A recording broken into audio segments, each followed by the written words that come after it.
안녕하세요. 건강 클라라. 송년의 의학 정보. 오늘은 심장 판막증에 대해서 이야기해 보도록 하겠습니다. 네, 심장에는 판막이라는 기관이 있는데 예. 이 심장 판막의 기능과 역할에 대해서 좀 알려주실래요? 예. 일단 그 심장 판막이라는 걸 알려면 전체적인 심장에 대해서 알아야 될 것 같아요. 네. 그래서 우리 온몸에 도는 피가 어떤 방식으로 돌고 있는지를 알아야 됩니다. 일단은 우리 온몸에 도는 피는 전부 모아져서 우심방이라는 데로 들어옵니다. 네. 지금 제가 이제 그림으로 표현을 하면 1번 우심방이라는 데로 들어옵니다. 색깔이 파란색이죠. 즉 정맥의 피가 우심방으로 들어온다는 걸 의미합니다. 그래서 우심방에서 그 다음 우심실이라는 데로 가고 2번, 그 다음에 3번 폐동맥으로 갑니다. 그래서 폐동맥으로 간 이후에는 양쪽 폐로 피가 가서 거기에서 산소와 이산화탄소를 이제 서로 교환을 하게 되는 거죠. 그래서 산소를 교환하게 되면 우리가 새카만 피가 아니고 빨간 피가 돼서 동맥의 피가 돼서 폐정맥 5번 폐정맥으로 들어오게 되고 그 폐정맥은 좌심방이라는 곳으로 모아지게 됩니다. 그 다음에 좌심방에서 좌심실이라는 데로 오고 좌심실에서 이제 피를 짜서 대동맥 8번 대동맥으로 가게 됩니다. 그 대동맥을 거치고 난 다음에는 우리 온몸에 머리끝부터 발끝까지 다시 빨간 피, 산소가 들어있는 빨간 피를 공급해주고 거기에서 산소를 공급하고 영양분을 공급한 이후에 다시 정맥으로 피가 모이게 되는 거죠. 네. 즉 다시 말하면 우리가 우리 학생 때로 돌아가면 이심방, 이심실이 있는 거하고 똑같습니다. 그런데 각 방과 방 사이에는 피가 역류하지 말라고 우리 문과 같은 역할을 하고 있어요. 한쪽 문으로만 열리는 문과 같은 역할을 해주는 기능을 하는 판막이라는 것이 있습니다. 그래서 우심방하고 우심실을 지날 때 삼천판막이라는 그런 판막이 있고 우심실에서 폐동맥을 지나갈 때 폐동맥 판막이라는 것이 있고 좌심방에서 좌심실로 들어갈 때 승모 판막이라는 것이 있고 좌심실에서 대동맥으로 갈 때 대동맥 판막이라는 것이 있어서 한마디로 하면 우리 몸에 좌심방, 좌심실, 우심방, 우심실 이렇게 네 개의 방이 있듯이 판막도 네 개가 되는 것이 되겠습니다. 네. 이렇게 판막의 위치와 기능에 대해서 알아봤는데요. 이런 판막에 병이 있다고 하면은 그것 때문에 여러 가지 문제가 생길 것 같아요. 그럼요. 판막이 이제 역할을 제대로 못한다는 거는 아까도 얘기한 그 문이 한쪽으로만 열리는 문을 생각하면 되는데 어떤 경우에는 우리도 문이 그 문고리가 망가지고 혹은 문이 좀 찌그러지면은 문이 꽉 안 닫히게 되는 거죠. 네. 어떤 때는 잘 열리지도 않고 그래서 어떤 때는 문이 잘 열리지 않는 경우에는 잘 열리질 않으니까 문이 좁아져 있는 거죠. 나가는 구멍이 좁아져 있으니까 우리가 그걸 판막 협착증이라고 부르고 그 다음에 문이 완전히 잘 문고리 같은 게 덜렁덜렁거려서 문이 꽉 하고 안 닫히면 그 문 사이로 뭐 공기가 막 새겠죠. 그래서 피가 막 새는 걸 갖다가 우리가 판막 폐쇄 부전이라고 합니다. 네. 그러면은 이렇게 판막에 질환이 생기는 원인은 어떤 게 있을까요? 예, 여러 가지 원인이 있는데 제일 많기는 일종의 노화 현상이에요. 그래서 그 판막을 오래 쓰면 한마디로 하면 판막에 나이가 많이 들면 문고리 같은 게 망가지기도 하고 문짝이 이렇게 찌그러져서 생기는 거죠. 그런데 간혹 가다가는 우리 온몸에 돌고 있는 피에 박테리아가 심장에 자리를 잡습니다. 심장에 자리를 잡아서 그 고름 덩어리를 만들어주면 그걸 우리가 심내막염이라고 부르는데 한마디로 염증이 심장 안에 판막에서 이루어지니까 판막에 염증이 생기니까 너덜너덜해지는 거죠. 우리 손에 종기가 나면 종기의 조직이 흐물흐물해지듯이 판막도 흐물흐물해지게 됩니다. 그리고 박테리아가 아니더라도 우리 몸에 그 곰팡이균도 그런 심내막염을 일으킬 수도 있고 또 여러 가지 염증 반응으로 몸의 그 면역 반응에 의한 염증 반응으로 배체라든가 타가열수 이런 좀 드문 질환이지만 그런 면역 반응으로도 판막이 망가질 수가 있어요. 네. 네, 그러면 이렇게 판막이 망가지게 되면은 우리 몸에 나타나는 여러 가지 증상이 있을 것 같은데요. 예. 어떤 증상이 있고 또 이러한 증상으로 인해서 어떻게 또 진단을 하는지 예. 또 알려주세요. 예. 피가 잘 그 문짝으로 이렇게 들어가질 않거나 역류를 하게 되면 피가 그쪽에 고이게 될 거 아니에요. 그래서 우리가 피가 고이게 되는데 주로 폐에서부터 심장이 들어오니까 폐에서부터 우리 혈액이 들어오니까 폐에 물이 차게 됩니다. 한마디로 가면. 그러다 우리가 폐울혈이라고 그러는데 폐에 물이 차니까 우리 수영장에서 물에 빠진 거하고 비슷한 증상이 됩니다. 한마디로 가면 숨이 차고 헐떡헐떡거리는 증상이 나타나고 그리고 흉통이 나타납니다. 흉통이 나타나고 네. 심내망염인 경우에는 염증이니까 열이 나기도 하고 그렇습니다. 그리고 이제 진단은 우리가 사실은 그 경험 많은 의사 선생님들은 환자분이 이야기하는 증상을 듣고 청진을 하면 그 혈액이 새는 소리가 판막에서 새는 소리가 들립니다. 그래서 그 두 가지만으로도 환자분이 판막에 이상이 있구나 하는 것을 바로 알 수가 있어요. 하지만 우리가 확진은 심장 초음파로 하게 됩니다. 네네. 그러면은 이렇게 환자분의 여러 가지 증상과 진단이 있을 텐데 이런 그 단계에 따라서 또 치료가 다를 것 같아요. 예. 우리 문짝으로 제가 자꾸 비교를 하는데 문짝을 생각하면 아주 쉽습니다.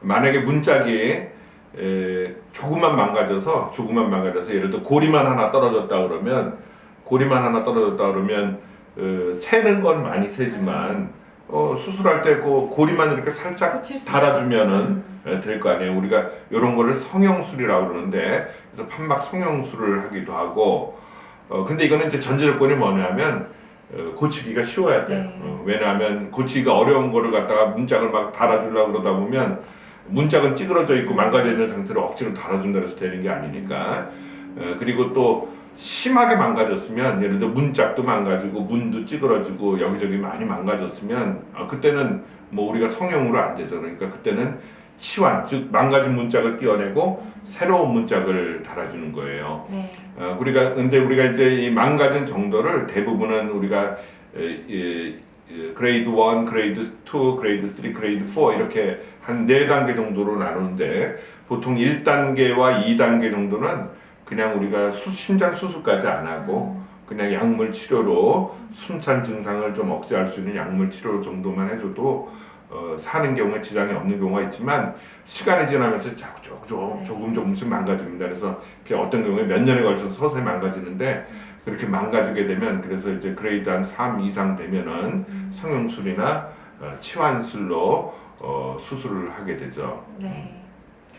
사진에 보니까 여러 가지 지금 기구가 있는데. 예, 요거는 이제 우리가 이제 심장 판막이 망가져서 이제 새로운 판막을 달아줄 때 그런 판막 종류를 보여주는 겁니다. 근데 보면은 이게 그 텅스텐이거든요. 이 재질이 텅스텐인데 문처럼 생겼죠. 안에 이렇게 문짝이 어떤 거는 두 문짝이 이렇게 열렸다 닫혔다 하는 게 있고 어떤 거는 이렇게 한 문짝이 열렸다 닫혔다 하는 거 있고 이런 그 금속이 안에 들어가 있는 걸 갖다 우리가 금속 판막이라고 그러고 재질이 그 뭐 소나 돼지의 심낭으로 이렇게 만든어서 이제 조직 인체 조직이나 동물의 조직을 이용해서 만든 판막은 우리가 조직 판막이라고 부릅니다. 그래서 우리가 망가진 판막을 교체해 줄 때는 이런 두 가지 판막이 있습니다.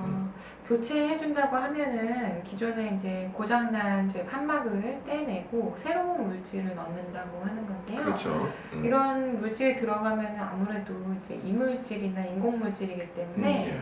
피떡이 생길 수 있을 것 같아요. 맞습니다. 그 우리 사람 몸의 그 방어 기전이에요. 피떡이라는 거는 우리가 상처가 나면 여기 손에 이렇게 상처가 나면 시간이 지나고 나면 이렇게 딱지가 생기죠. 그거랑 똑같이 우리 몸에는 어디 이상이 있으면은 그 안에 혈전을 만드는 게 하나님이 주신 그 방어 기전입니다.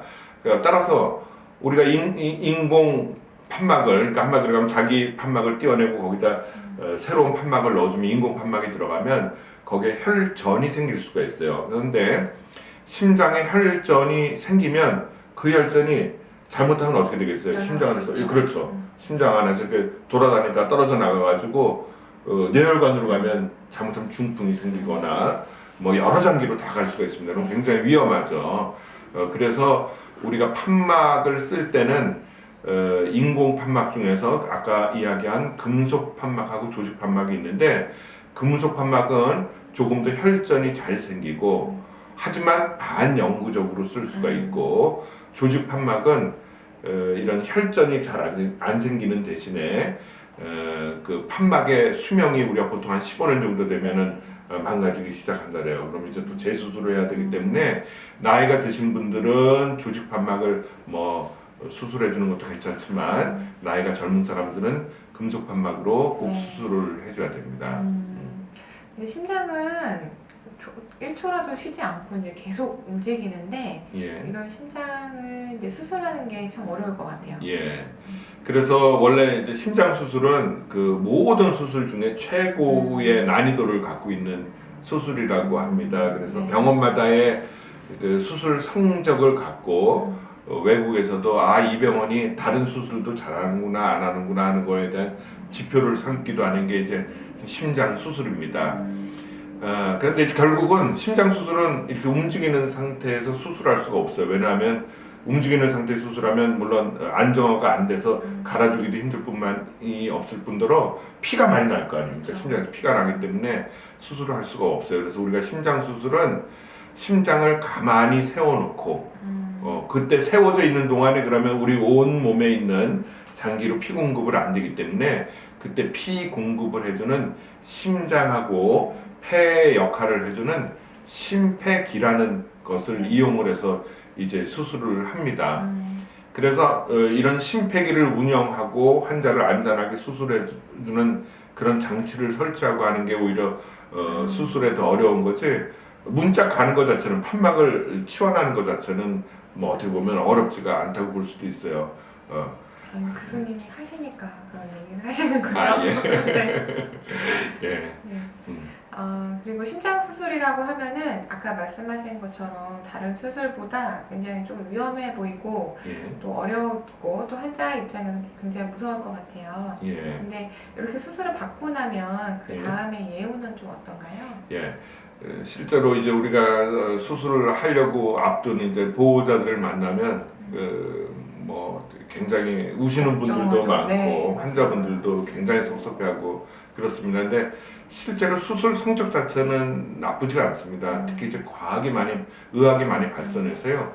보통 이제 심장 수술은 약 2% 정도의 위험도를 갖고 위험도라 그러면 이제 굉장히 큰 합병증이 생기는 거나 사망하는 걸 이야기하지만 보통 전체적으로는 한 2% 정도의 위험도가 있습니다.